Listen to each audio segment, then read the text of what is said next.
Guys, this is the panel. Just look at the cat. This is just me. Yeah. All right, so without further ado, let's introduce the man that everyone came to see, Mr. J. Michael Tatum!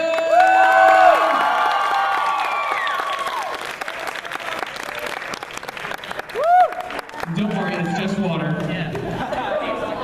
So, J. Michael, let me ask you a question. What are you reading for us tonight? Hang on, let me get settled. Okay. Don't run. Oh, snap, he's got a Santa hat. My ears sticking out? Where do they know? Hi, everyone. Hello, J. Michael. So, welcome to this reading we're doing. I've never really done something like this before, but I wanted to for a while, so thank you for bearing with me. You're all part of a beautiful, well, hopefully, beautiful experiment. It may crash and burn, at which point, please never speak of this again to anyone. You saw nothing. So you see right now with that cat behind you.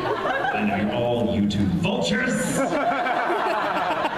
Swear to God, all these cameras. Oh my God, doesn't anyone just put their cameras down and just take stuff in anymore? No.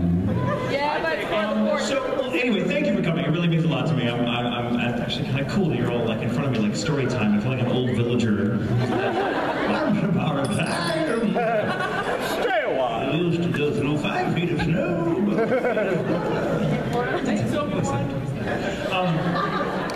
So hello, welcome to J. Michael Tatum Christmas Story Time. I will be reading from Chapter 1, or Stave 1, and it is known properly, from Charles Dickens' A Christmas Carol.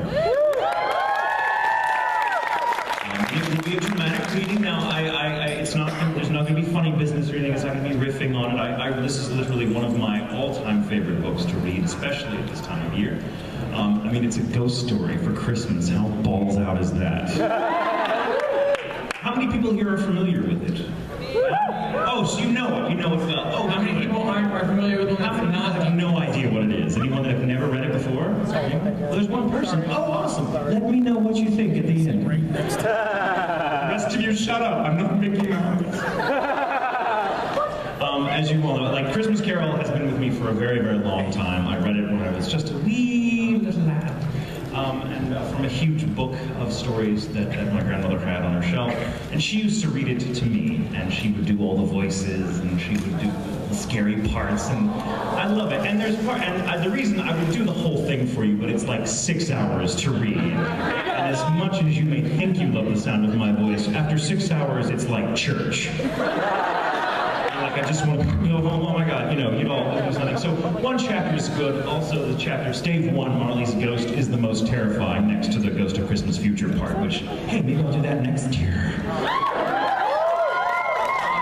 Also a note, for those of you, I was reading through this again going, oh, there's so many weird little phrases in here that sound oddly sexual nowadays that weren't meant that way in the time that Tricky Dicky was writing. So please don't laugh or snicker if you do. Come on, grow up, people. This is a serious story about the salvation of one man's soul through ghosts. So, and please try to not distract me, because again, I've never done this before, and reading in front of a live audience is just friggin' weird. Like, I'm used to reading is a very solitary thing. If you do it in front of people, you're like, have you ever noticed when you're actually just reading for yourself and there's someone else in the room, you can't read as fast? It's because you're like, they're judging me. They're thinking, oh, she should have turned a page by now, surely. She must be slow. Like, right? Can't do it. So reading aloud is even more so, but I do love this, and I hope to at least entertain you. And most of all, I hope to make you want to go back and read it again. Or for those of you that have never actually read it, read it, because it's really, really a fine piece of literature. Again, I have to remind you, how cool was it that some dude living like 150 years ago was like, I want to write a Christmas ghost story. That's what this holiday needs. Terror. So, without further ado, let's begin. Yes, my glasses are going off with this because I read without them. He has a face behind glasses. Here I thought they were actually your own. My shirt's staying on, thank you. Oh, it's a Christmas Carol!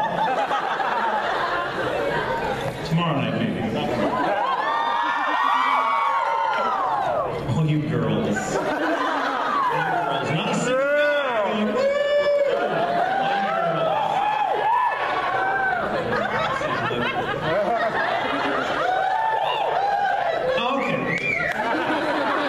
right, tomorrow night. But now, I give you Christmas Carol. Stave 1, Marley's Ghost by Charles Dickens. Marley was dead to begin with. There was no doubt whatever about that. The register of his burial was signed by the clergyman, the clerk, the undertaker, and the chief mourner. Scrooge signed it, and Scrooge's name was put upon change for anything he chose to put his hand to. Old Marley was as dead as a doornail.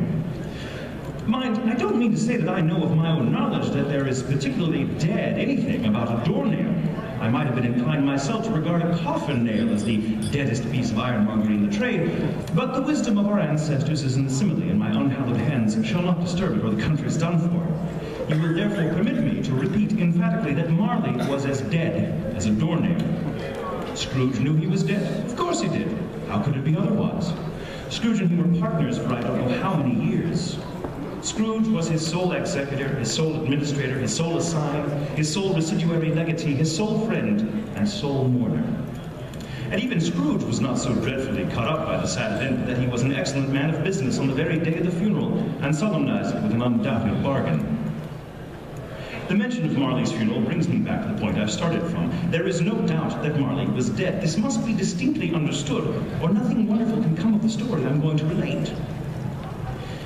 If we were not perfectly convinced, that Hamlet's father died before the play began, there would be nothing more remarkable than his taking a stroll at night in an easterly wind upon his own ramparts than there would be in any other middle-aged gentleman rashly turning out after dark in a breezy spot, say St. Paul's churchyard, for instance, literally to astonish his son's weak mind. Scrooge never painted out old Marley's name. There it stood, years afterwards, above the warehouse door, Scrooge and Marley. The firm was known as Scrooge and Marley. Sometimes people new to the business called Scrooge Scrooge, and sometimes Marley, but he answered to both names. It was all the same to him. Oh, but he was a tight-fisted hand at the grindstone, Scrooge. A squeezing, wrenching, grasping, scraping, clutching, covetous old sinner. Hard and sharp as flint, from which no steel had ever struck out generous fire. Secret and self-contained, and solitary as an oyster.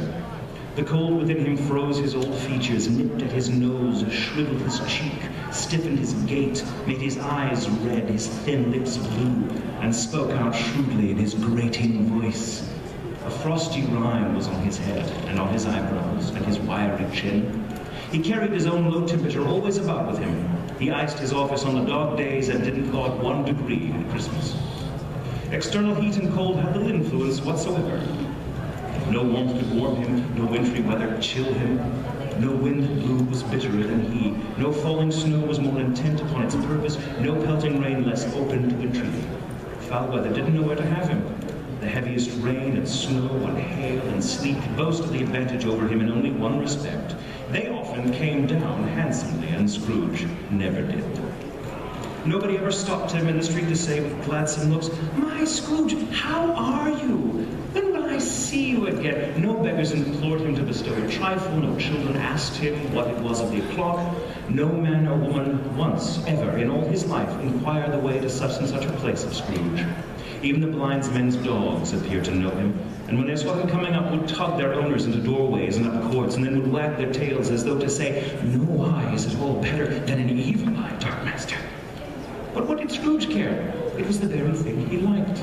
To edge his way along the crowded paths of life, warning all humanity to keep its distance, was what the knowing ones called nuts to Scrooge. Once upon a time, in all the good days of the year, on Christmas Eve, old Scrooge sat busy in his counting house. It was cold, bleak, biting weather, foggy withal. He could hear the people in the court outside go wheezing up and down, beating their hands upon their breasts, and stamping their feet upon the pavement stones to warm them. The city clocks had only just gone 3, but it was quite dark already. It had not been light all day, and candles were flaring in the windows of the neighboring offices like ruddy smears upon the palpable brown air. The fog came pouring in at every chink and keyhole, and was so dense without that although the court was of the narrowest, the houses opposite were mere phantoms. To see the dingy cloud come drooping down, obscuring everything, one might have thought that nature lived hard by and was brewing on a large scale.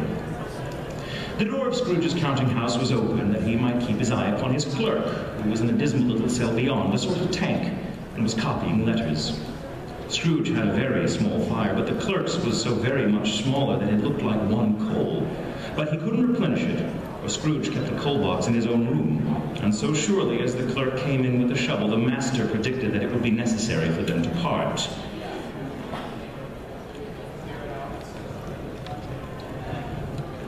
Wherefore the clerk put on his white comforter and tried to warm himself at the candle, in which effort, not being a man of strong imagination, he failed. "A Merry Christmas, Uncle! God save you!" cried a cheerful voice. It was the voice of Scrooge's nephew, who came upon him so quickly that this was the first intimation he had of his approach. "Bah!" said Scrooge. "Humbug!" He had so heated himself with rapid walking in fog and frost, this nephew of Scrooge's, that he was all in a glow. His face was ruddy and handsome, his eyes sparkled, and his breath smoked again. "Christmas a humbug, Uncle!" said Scrooge's nephew. "You don't mean that, I'm sure." "I do," said Scrooge. "Merry Christmas. What right have you to be merry? What reason have you to be merry? You're poor enough." Scrooge having no... Excuse me. "Come then," returned the nephew gaily. "What right have you to be dismal? What reason have you to be morose? You're rich enough." Scrooge, having no better answer on the spur of the moment, said, "Bah!" again, and followed it up with, "Humbug!" "Don't be cross, Uncle," said the nephew. "What else can I be?" returned the uncle, "when I live in such a world of fools as this? Merry Christmas! Out upon Merry Christmas! What's Christmas time to you but a time for paying bills without money? A time for finding yourself a year older, not an hour richer? A time for balancing your books and having every item in it for a round dozen of months presented dead against you? If I could work my will," said Scrooge indignantly, "every idiot who goes about with Merry Christmas on his lips should be boiled with his own pudding and buried with a stake of holly in his heart, he should." "Uncle," pleaded the nephew. "Nephew," returned the uncle sternly, "keep Christmas in your way and let me keep it in mine." "Keep it," repeated Scrooge's nephew. "But you don't keep it." "Let me leave it alone then," said Scrooge. "Much good may it do you, much good had it ever done you." "Well, there are many things from which I might have derived good, but by which I have not profited, I dare say," returned the nephew. "Christmas among the rest. But I'm sure I've always thought of Christmas time when it has come round, apart from the veneration due to its sacred name and origin, if anything belonging to it can be apart from that, as a good time, a kind, forgiving, charitable, pleasant time. The only time I know of in the long calendar of the year when men and women seem by one consent to open their shut-up hearts freely and to think of people below them as if they were really fellow passengers to the grave and not another race of creatures bound on with their journeys. And therefore, Uncle, though it has never put a scrap of gold or silver in my pocket, I believe that it has done me good and will do me good, and I say God bless it." The clerk in the tank involuntarily applauded. Becoming immediately sensible of the impropriety, he poked the fire and extinguished the last frail spark forever. "Let me hear another word from you," said Scrooge, "and you'll keep Christmas by losing your situation. You're quite a powerful speaker, sir," he added, turning to his nephew. "I wonder you don't go to Parliament." "Don't be angry, Uncle. Come, dine with us tomorrow." Scrooge said that he would see him in... Yes, indeed, he did. He went the whole length of the expression and said that he would see him in that extremity first. "But why?" cried Scrooge's nephew. "Why?" "Why did you get married?" said Scrooge. "Because I fell in love." "Because you fell in love," Scrooge growled, as if the only thing in the world more ridiculous than a Merry Christmas was that. "Good afternoon." "Nay, Uncle, but you never came to see me before that happened. Why give it as a reason for not coming now?" "Good afternoon," said Scrooge. "I want nothing from you. I ask nothing of you. Why cannot we be friends?" "Good afternoon," said Scrooge. "I am sorry, with all my heart, to find you so resolute. We have never had any quarrel to which I have been a party. I have made the trial and homage to Christmas, and I shall keep my Christmas humour to the last. So a Merry Christmas, Uncle. Good afternoon, and a Happy New Year. Good afternoon," said Scrooge. His nephew left the room without an angry word, notwithstanding. He stopped at the outer door to bestow the greetings of the seasons on the clerk, who, cold as he was warmer than Scrooge, for he returned them cordially. There's another fellow, muttered Scrooge, who overheard him. My clerk, with 15 shillings a week and a wife and a family, talking about a Merry Christmas. I'll retire to Bedlam. This lunatic, in letting Scrooge's nephew out, had let 2 other people in. They were portly gentlemen, pleasant to behold, and now stood with their hats off in Scrooge's office. They had books and papers in their hands and bowed to him. Scrooge and Marley, I believe, said one of the gentlemen, referring to his list. Have I the pleasure of addressing Mr. Scrooge or Mr. Marley? Mr. Marley has been dead these 7 years, Scrooge replied. He died 7 years ago this very night. We have no doubt his liberality is well represented by his surviving partner, said the gentleman, presenting his credentials. It certainly was, for they had been 2 kindred spirits. At the ominous word liberality, Scrooge frowned and shook his head and handed the credentials back.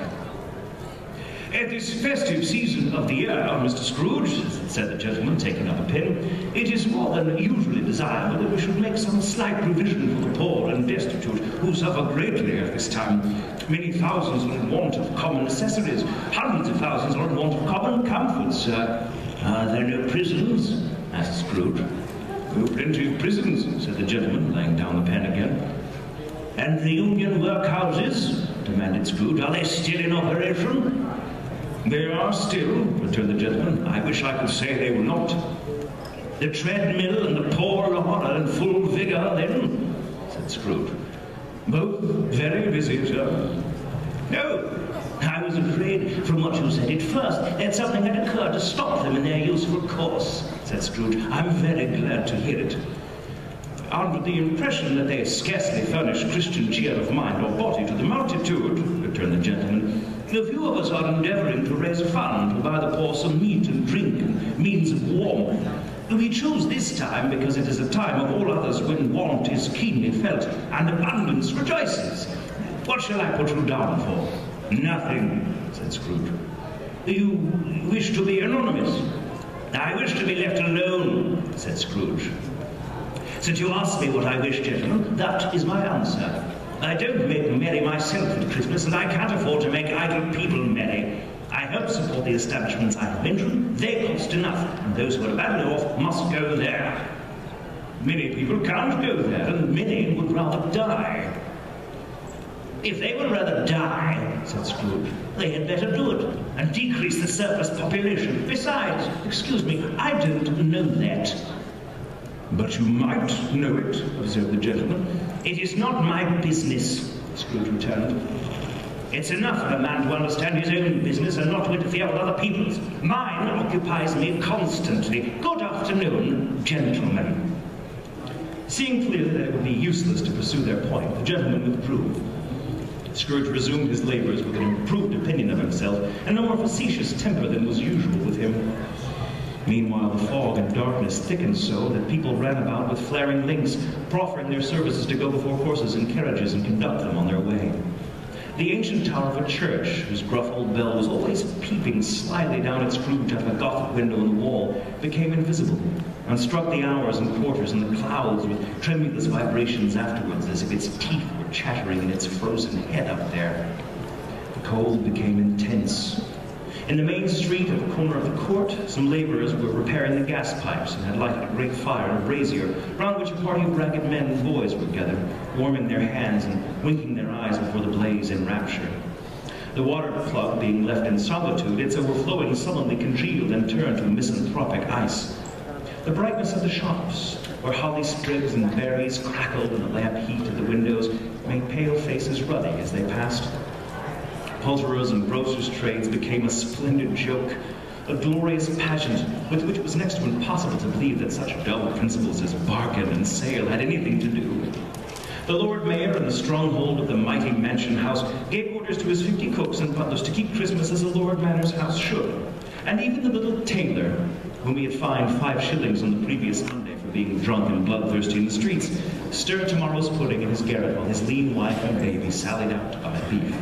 One scant young nose, gnawed and mumbled by the hungry cold as bones are gnawed by dogs, stooped at Scrooge's keyhole to regale him with a Christmas carol. But at the first sound of "God bless you, merry gentlemen, may nothing you dismay," Scrooge seized the ruler with such energy of action that the singer fled in terror, leaving the keyhole to the fog and even more congenial frost. At length the hour of shutting up the counting house arrived. With an ill will, Scrooge dismounted from his stool and tacitly admitted the fact to the expectant clerk in the tank, who instantly snuffed his candle out and put on his coat. "You'll want all day tomorrow, I suppose," said Scrooge. "If quite convenient, sir." "It's not convenient," said Scrooge, "and it's not fair. If I was to stop half-crown for it, you'd think yourself ill-used, I'll be bound." The clerk smiled faintly. "And yet," said Scrooge, "you don't think me ill-used when I pay a day's wages for no work." The clerk observed that it was only once a year. "A poor excuse for picking a man's pocket every 25th of December," said Scrooge, buttoning his greatcoat to the chin. "But I suppose you must have the whole day. Be here all the earlier next morning." The clerk promised that he would, and Scrooge walked out with a growl. The office was closed in a twinkling, and the clerk, the long ends of his white comforter dangling below his waist, where he boasted no greatcoat, went down a slide on Cornhill at the end of the Lane of Boys 20 times in honor of its being Christmas Eve, and then ran home to Camden Town as hard as he could pelt to play at Blindsman's Bluff. Scrooge took his melancholy dinner in his usual melancholy tavern, and having read all the newspapers and beguiled the rest of the evening with his banker's book, went home to bed. He lived in chambers which had once belonged to his deceased partner. They were a gloomy suite of rooms in a lowering pile of building up a yard where it had so little business to be that one could scarcely help fancying it must have run there when it was a young house while playing hide-and-seek with other houses and had forgotten the way out again. It was old enough now and dreary enough, for nobody lived in it but Scrooge, the other rooms being all let out as offices. The yard was so dark that even Scrooge, who knew its every stone, was fain to grope with his hands. The fog and frost sowing about the black old gateway of the house that it seemed as if the genius of the weather sat in mournful meditation on the threshold. Now, it is a fact, there was nothing at all particular about the knocker on the door, except that it was very large. It is also a fact that Scrooge had seen it night and morning during his whole residence in that place. Also that Scrooge had as little of what is called fancy about him as any man in the city of London. Let it also be borne in mind that Scrooge had not bestowed one thought on Marley since his last mention of his 7 years dead partner that afternoon. And then let any man explain to me, if he can, how it happened that Scrooge, having his key in the lock of the door, saw in the knocker, without its undergoing any intermediate process of change, not a knocker, but Marley's face. Marley's face. It was not an impenetrable shadow as the other objects in the yard were, but had a dismal light about it like a bad lobster in a dark cellar. It was not angry or ferocious, but looked at Scrooge as Marley used to look, with ghostly spectacles turned up upon its ghostly forehead. The hair was curiously stirred as if by a breath of hot air. And though the eyes were wide open, they were perfectly motionless. That, and its livid color, made it horrible. But its horror seemed to be in spite of the face and beyond its control, rather than part of the expression. As Scrooge looked fixedly at this phenomenon, it was a knocker again. To say that he was not startled, or that his blood was not conscious of a terrible sensation to which it had been a stranger from infancy, would be untrue. But he put his hand upon the key, and he had relinquished, turned it sturdily, walked in, and lighted his candle. He did pause with a moment's irresolution before he shut the door, and he did look cautiously behind it first, as if he half expected to be terrified by the sight of Marley's pigtails sticking out to the hall. But there was nothing on the back of the door except the screws and nuts that held the knocker on. So he said, closed it with a bang. The sound resounded through the house like thunder. Every room above and every cask in the wine merchant cellars below appeared to have a separate peal of echoes all its own. Scrooge was not a man to be frightened by echoes. He fastened the door and walked across the hall and up the stairs, slowly too, trimming his candle as he went. You may talk vaguely about driving a coach and six up a good flight of stairs or through a bad act of Parliament, but I mean to say you might have got a hearse up that staircase and taken it broadwise with a splinter bar towards the wall and the door towards the balustrades and done it easy. There was plenty of width for that and room to spare, which is perhaps the reason why Scrooge thought he saw a locomotive hearse going on before him in the gloom. Half a dozen gas lamps out of the street wouldn't have lighted the entry too well, so you may suppose that it was pretty dark, but Scrooge's did. Up Scrooge went, not caring a bottom for that. Darkness is cheap, and Scrooge liked it. But before he shut his heavy door, he walked through his rooms to see that all was right. He had just enough recollection of the face to desire to do that. Sitting room, bedroom, lumber room, all as they should be. Nobody under the table, nobody under the sofa, a small fire in the grate, spoon and basin ready, and a little saucepan of gruel, Scrooge had a cold in his head, upon the hob. Nobody under the bed, nobody in the closet. Nobody in the dressing gown, which was hanging up in a suspicious attitude against the wall. Lumber room as usual. Old fire guard, old shoes, 2 fish baskets, washing stand on 3 legs, and a poker. Quite satisfied, he closed his door and locked himself in. Double locked himself in, which was not his custom. Thus secured against surprise, he took off his cravat, put on his dressing gown and slippers and his nightcap, and sat down before the fire to take his gruel. It was a very low fire indeed, nothing on such a bitter night. He was obliged to sit close to it and brood over it before he could extract the least sensation of warmth from such a handful of fuel. The fireplace was an old one, built by some Dutch merchant long ago, and paved all around with quaint Dutch tiles designed to illustrate the scriptures. There were Cains and Abels, Pharaoh's daughters, queens of Sheba, angelic messengers ascending through the air on clouds like feather beds, Abrahams, Belshazzars, apostles putting off to sea in butterboats, hundreds of figures to attract his thoughts. And yet that face of Marley, 7 years dead, came like the ancient prophet's rod and swallowed up the whole. If each smooth tile had been a blank at first, with power to shape some picture on its surface from the disjointed fragments of his thoughts, there would have been a copy of old Marley's head on every one. "Humbug!" said Scrooge, and walked across the room. After several turns, he sat down again. As he threw his head back in the chair, his glance happened to rest upon a bell, a disused bell that hung in the room and was communicated, for some purpose now forgotten, with the chamber in the highest story of the building. It was with great astonishment and with strange, inexplicable dread that as he looked, he saw the bell begin to swing. It swung so softly in the outset that it scarcely made a sound, but it soon rang out loudly, and so did every bell in the house. This might have lasted half a minute or a minute, but it seemed an hour. The bells ceased as they had begun, together. They were succeeded by a clanking noise, deep down below, as if some person were dragging a heavy chain over the casks in the wine merchant's cellar. Scrooge then remembered to have heard that ghosts in haunted houses were described as dragging chains. The cellar door flew open with a booming sound. Then he heard the noise much louder on the floors below, then coming up the stairs, and coming straight towards his door. "It's humbug still," said Scrooge. "I won't believe it." His color changed, though, when, without a pause, it came on through the heavy door and passed into the room before his eyes. Upon its coming in, the dying fire leaped up as though it cried, "I know him, Marley's ghost!" and fell again. The same face, the very same. Marley in his pigtail, usual waistcoat, tights, and boots, the tassels on the latter bristling like his pigtail and his coat skirts and the hair upon his head. The chain he drew was clasped about his middle. It was long and wound about him like a tail, and it was made, for Scrooge observed it closely, of cash boxes, keys, padlocks, ledgers, deeds, and heavy purses wrought in steel. His body was transparent, so that Scrooge, observing him and looking through his waistcoat, could see the 2 buttons on the coat behind. Scrooge had often heard it said that Marley had no bowels, but he never believed it until now. No, nor did he believe it even now. Though he looked the phantom through and through, he saw it standing before him, though he felt the chilling influence of its death-cold eyes and marked the very texture of the folded kerchief bound about its head and chin, which wrapper he had not observed before.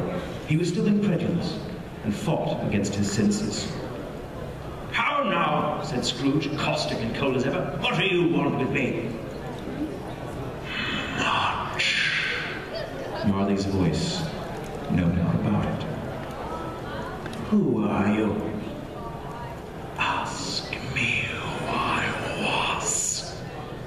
Who were you then? Said Scrooge, raising his voice.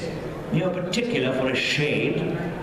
He was going to say to a shade, but substituted this as more appropriate. In life, I was your partner, Jacob Marley. Can you sit down? Asked Scrooge, looking doubtfully at him. I can. Do it then. Scrooge asked the question because he didn't know whether a ghost so transparent might find himself in a condition to take a chair, and felt that in the event of it being impossible, it might involve the necessity of an embarrassing explanation. But the ghost sat down on the opposite side of the fireplace, and were quite used to it. You don't believe in me? Observed the ghost. I don't, said Scrooge. What evidence would you have of my reality beyond that of your senses? I don't know, said Scrooge. Why do you doubt your senses? Because, said Scrooge, not everything affects them. The slight disorder of the stomach makes them cheats. You may be an undigested bit of beef, a rod of mustard, a crumb of cheese, a fragment of an underdone potato. There's more of gravy than of grave about you, whatever you are. Scrooge was not much in the habit of cracking jokes, nor did he feel in his heart by any means waggish then. The truth is that he tried to be smart as a means of distracting his own attention and keeping down his terror, for the spectre's voice disturbed the very marrow in his bones. To sit staring at those fixed, glazed eyes in silence for a moment would play, Scrooge felt, very deuce with him. There was something very awful, too, in the spectre's being provided with an infernal atmosphere of its own. Scrooge could not feel it himself, but this was clearly the case, for the ghost sat perfectly motionless. Its hair and skirts and tassels, however, were still agitated as by the hot vapor from an oven. You see this toothpick? Said Scrooge, returning quickly to the charge for the reason just assigned, and wishing, though only for a second, to divert the vision's stony gaze from himself. I do, replied the ghost. You're not looking at it, but I see it, said the ghost, notwithstanding. Well, returned Scrooge, I have but to swallow this, and be for the rest of my days persecuted by a legion of goblins, all of my own creation. Humbug, I tell you, humbug! At this, the spirit raised a frightful cry, and shook its chains with such a dismal and appalling noise that Scrooge held on tight to his chair to save himself from falling into a swoon. But how much greater was his horror when the phantom, taking off the bandage round its head as if it were too warm to wear indoors, its lower jaw dropped upon its breast. Scrooge fell upon his knees and clasped his hands before his face. Mercy, he said, dreadful apparition, why do you trouble me?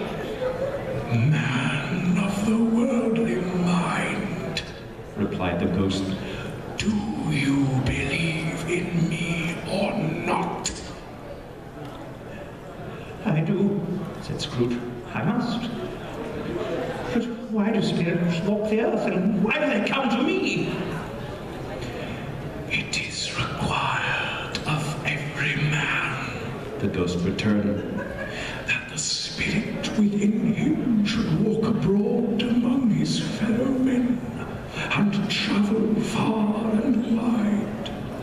And if that spirit goes forth not in life, it is condemned to do so after death. It is doomed to wander through the world, oh, woe is me, and witness what it cannot share, but might have shared on earth and turned to happiness. Again the spectre raised a cry and shook its chain and wrung its shadowy hands. You are fettered, said Scrooge, trembling. Tell me why. I wear the chain I forged in life, replied the ghost. I made it link by link and yard by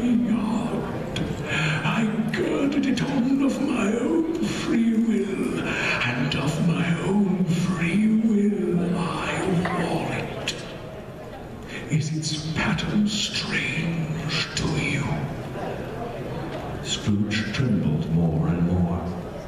"How would you know," pursued the ghost, "the weight and length and the strong coil you bear yourself?"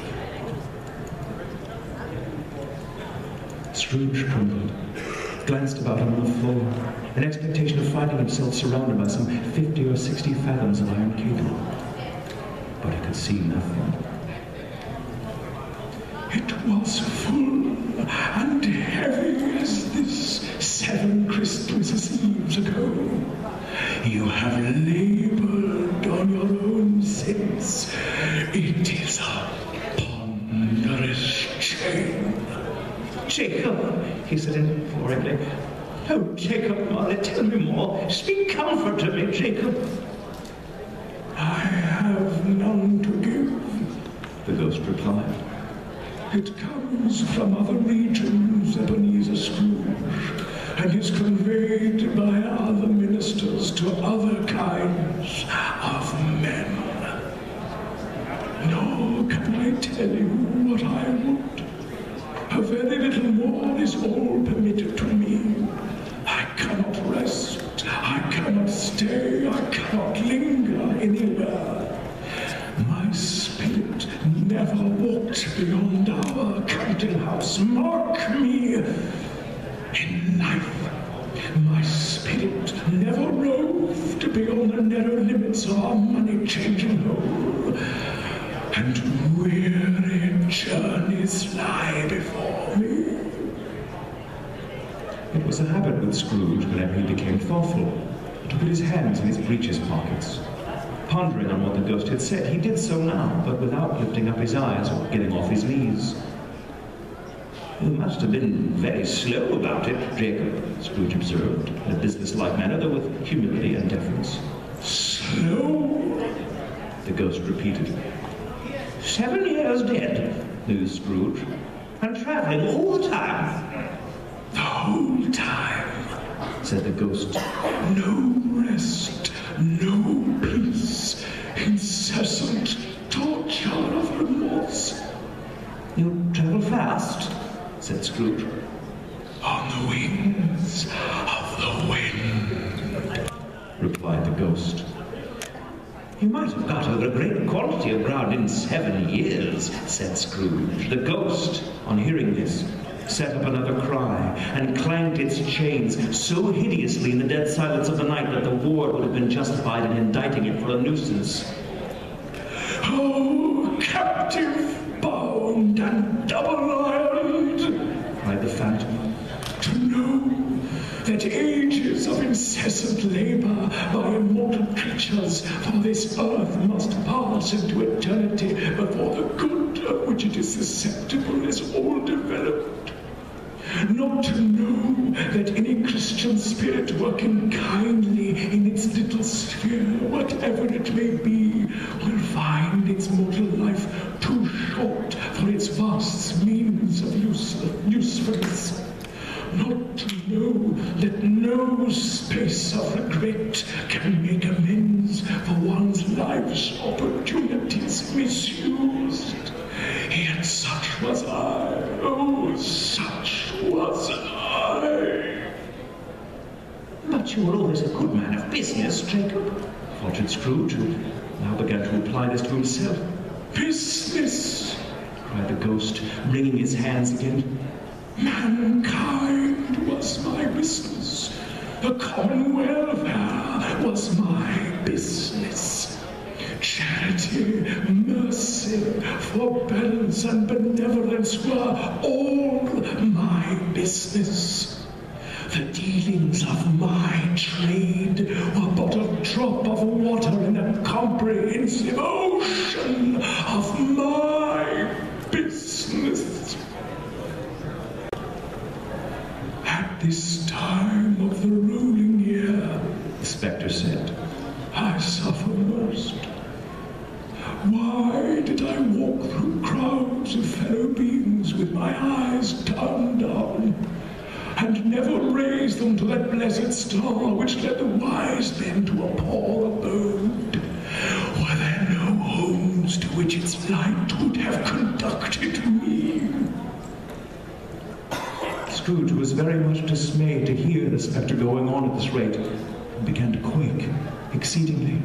"Hear me!" cried the ghost. "My time is nearly gone." "I will," said Scrooge, "but don't be hard upon me. Don't be flowery, Jacob, pray." "How it is that I appear before you in a shape that you can see, I may not tell. I have sat invisible beside you many and many a day." It was not an agreeable idea. Scrooge shivered and wiped the perspiration from his brow. "That is no light part of my penance," pursued the ghost. "I am here tonight to warn you that you have yet a chance and hope of escaping my fate. A chance and hope of my procuring Ebenezer." "You were always a good friend to me," said Scrooge. "Thank you." "You will be haunted," resumed the ghost, "by 3 spirits." Scrooge's countenance fell almost as low as the ghost's had done. "Is that the chance and the hope you mentioned, Jacob?" he demanded in a faltering voice. "It is." "I think I'd rather not," said Scrooge. "Without their visits," said the ghost, "you cannot hope to shun the path I tread. Expect the first tomorrow, when the bell tolls 1. "Couldn't I take them all at once and have it over, Jacob?" hinted Scrooge. "Expect the second on the next night at the same hour. The third upon the noon night, when the last stroke of 12 has ceased to vibrate. Look to see me no more, and look that, for your own sake, you remember what has passed between us." When it had said these words, the spectre took its wrapper from the table and bound it round its head, as before. Scrooge knew this by the smart sound its teeth made when the jaws were brought together by the bandage. He ventured to raise his eyes again and found his supernatural visitor confronting him in an erect attitude with its chain wound over and about its arm. The apparition walked backward from him, and at every step it took, the window raised itself a little, so that when the spectre reached it, it was wide open. It beckoned Scrooge to approach, which he did. When they were within 2 paces of each other, Marley's ghost held up his hand, warning him to come no nearer. Scrooge stopped. Not so much in obedience as in surprise and fear. For on the raising of the hand, he became sensible of confused noises in the air. Incoherent sounds of lamentation and regret. Wailings inexpressibly sorrowful and self-accusatory. The spectre, after listening for a moment, joined in the mournful dirge and floated out upon the bleak, dark night. Scrooge followed to the window, desperate in his curiosity. He looked out. The air was filled with phantoms, wandering hither and thither in restless haste and moaning as they went. Every one of them wore chains like Marley's ghost. Some few, they might be guilty governments, were linked together. None were free. Many had been personally known to Scrooge in their lives. He had been quite familiar with one old ghost in a white waistcoat, with a monstrous iron safe attached to its ankle, who cried piteously at being unable to assist a wretched woman and an infant whom it saw below upon a doorstep. The misery with them all was clearly that they sought to interfere for good in human matters, and had lost that power forever. Whether these creatures faded into the mist, or the mist enshrouded them, he could not tell. But they and their spirit voices faded together, and the night became as it had been when he walked home. Scrooge closed the window and examined the door by which the ghost had entered. It was double locked, as he had locked it with his own 2 hands, and the bolts were undisturbed. He tried to say, "Hum!" but stopped at the first syllable. and being from the emotion he'd undergone, or the fatigueness of the day, or his glimpse of the invisible world, or the conversation of the ghost, or the lateness of the hour, much in need of repose, went straight to bed without undressing, and fell asleep on the instant.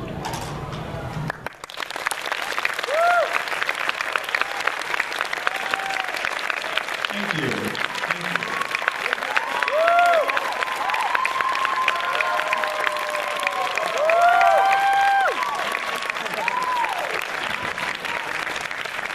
You guys rock. Thank you so much for being part of that. That was fun. I want to do that in front of a giant fireplace with all of you. I want to do the entire story. So, tell you what, if you like that, please let the convention know, and maybe I come back and do another chapter, another year. Maybe.